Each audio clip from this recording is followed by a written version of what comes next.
आज जो टॉपिक हमने पढ़ना है ना बेटा, हम एंटी डिप्रेसेंट मेडिसिन जो है वो पढ़ रहे थे कि मतलब ऐसी अद्वियात जो परेशानी को कम करती हैं, जिनको डिप्रेशन में जो है बेटा वो इस्तेमाल किया जाता है, हम ये मेडिसिन जो है बेटा वो स्टडी कर रहे थे।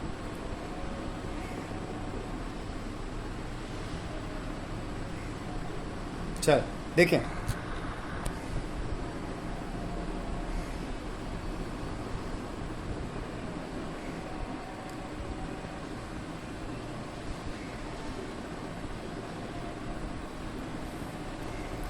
इसमें सबसे पहली जो है ना वो है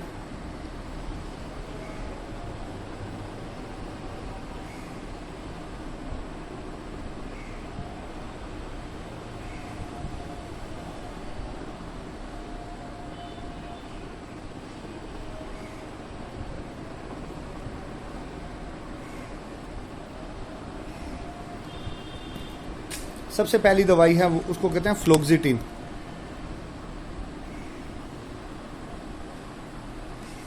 फ्लोक्सिटिन ये ना सिलेक्टिव सेरोटोनिन रीअपटेक इनहिबिटर है।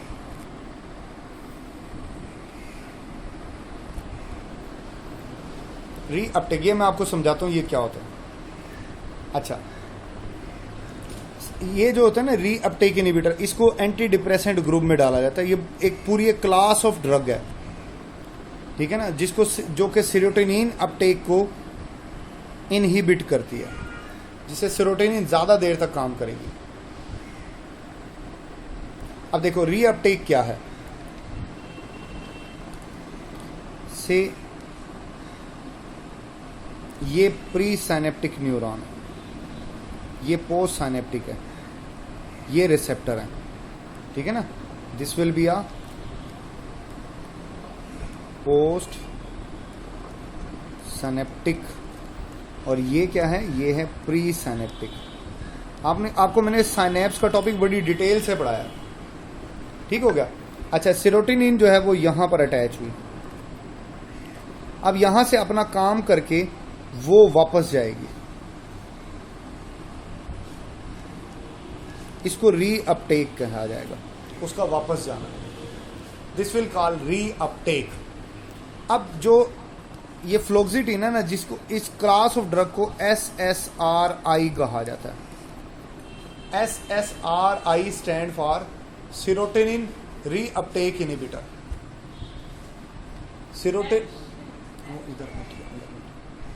सेरोटोनिन रीअपटेक इनहिबिटर इसको कहा जाएगा, ठीक है ना। S for serotonin reuptake inhibitor, ठीक है ना। ये इससे सेरोटोनिन ज्यादा देर तक काम करेगी, ठीक है ना। ये क्या करती है, ब्लॉक करती है reuptake of serotonin, leading to the increase concentration of neuro. ये जो सेरोटोनिन है ना,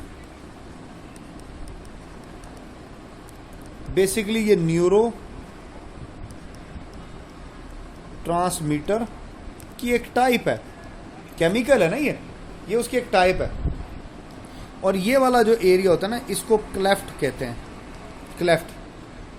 तो इस एरिया में ये लिखा हुआ ना सिनेप्टिक क्लेफ्ट, इस एरिया में सेरोटोनिन के मिकदार को ये बढ़ा देते हैं, इंक्रीज, जिससे पोस्ट न्यूरॉन एक्टिविटी, ये लिखा हुआ ना पोस्ट न्यूरॉन एक्टिविटी इंक्रीज हो जाएगी, इसकी एक्टिविटी में इजाफा हो जाएगा। मतलब यहां सेरोटोनिन ये दवाई की मदद से, फ्लोक्सिटिन की वजह से ज्यादा देर तक काम करेगी, दिमाग ज्यादा देर तक एक्टिव रहेगा।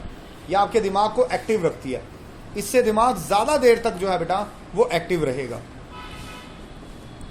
इसीलिए ये जो है बेटा ये डिप्रेशन में इस्तेमाल होती है, ठीक है ना। पहले जो सेरोटोनिन थोड़ी देर के लिए काम कर रही थी ना, SSRI यानी फ्लोक्सिटिन के इस्तेमाल से अब ये ज्यादा देर तक काम करेगी। अच्छा, फार्मेकोकाइनेटिक्स क्या होता है, मतलब इसको कैसे आप इस्तेमाल कर सकते हो बेटा। ये एब्जॉर्ब हो जाती है ड्यूडिनम, तो इसको ओरली आप इस्तेमाल कर सकते हो, मतलब इसकी टैबलेट्स, कैप्सूल या सिरप की फॉर्म में इसको इस्तेमाल किया जा सकता है, क्योंकि मुंह से खाने से ये ब्लड में चली जाती है। All agents are well distributed, इसके बहुत सारे एजेंट इस्तेमाल होते हैं, सारे वेल डिस्ट्रीब्यूटेड है। और इसकी जो हाफ लाइफ होते हैं यानी 16 से 36 घंटे में आधी दवाई हमारे ब्लड में इस्तेमाल हो जाती है। तो इसकी हाफ लाइफ जो है ना बेटा वो 16 to 36 आवर्स है, ये आपने याद रखना। अच्छा, फिर इसके मुज़र असरात क्या हैं? अपने खाने वालों में ये सर का दर्द पैदा करती है, ठीक हो गया। स्वेटिंग बहुत ज़्यादा होती है। स्वेटिंग का मतलब होता है पसीना बहुत ज़्यादा आता है, पसीना ज़्यादा आना। फिर स्लीप डिस्टर्बेंस, नींद खराब हो जाती है, नींद सही से नहीं आती है ऐसे बंदे को।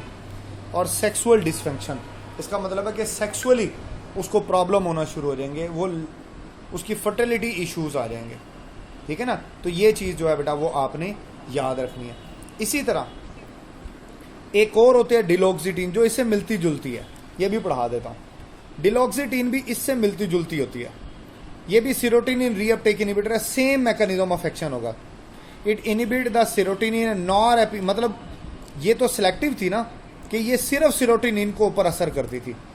जो डिलॉक्सिटीन होती है ना, डिलॉक्सिटीन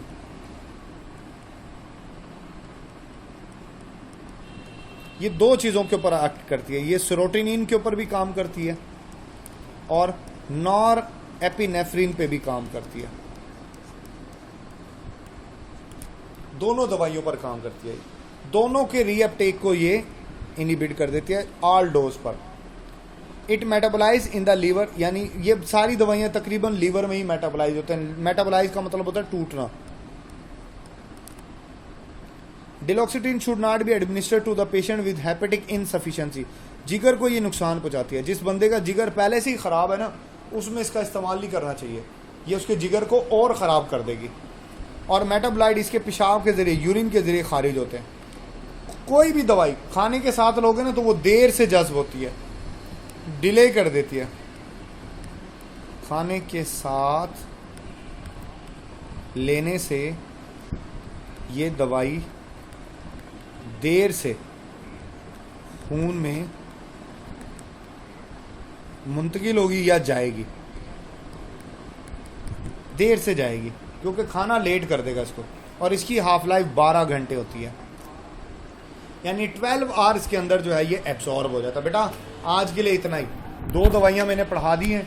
आप डेली थोड़ा थोड़ा भी अगर याद करते जाओगे, याद करके लिखा लाजमी करो, पहले याद किया करो फिर लिखा करो, फिर बुक खोल के अपना खुद से उसको चेक किया करो। नेक्स्ट मंथ इंशाल्लाह हम टेस्ट भी शुरू करेंगे, टेस्ट शेड्यूल भी देंगे और साथ में लेक्चर्स भी चलेंगे। ठीक हो गया? चलें फिर आज के लिए इतना ही। कोई सवाल है तो पूछ लें। Any question? मैंने आपको बताया था कि बेटा मार्केट में ये किस नाम से आती हैं। मैंने आपको बताया था ना कि जैसे ये जो डिलॉक्सिटीन होती है, डुलान बड़ी मशहूर दवाई है, डुलान के नाम से आती है ये, ठीक है ना। ये देखें, ये मैंने बताई थी, ये डुलान के नाम से आती है। और ये फ्लोक्सिटीन डेप्रीकैप और को डेप्रीकैप के नाम से आती हैं। जी बेटा ये नाम भी याद करने, ये अपने साथ साथ नाम भी याद करने, ठीक है ना, ये आपको हेल्प आउट करेंगे।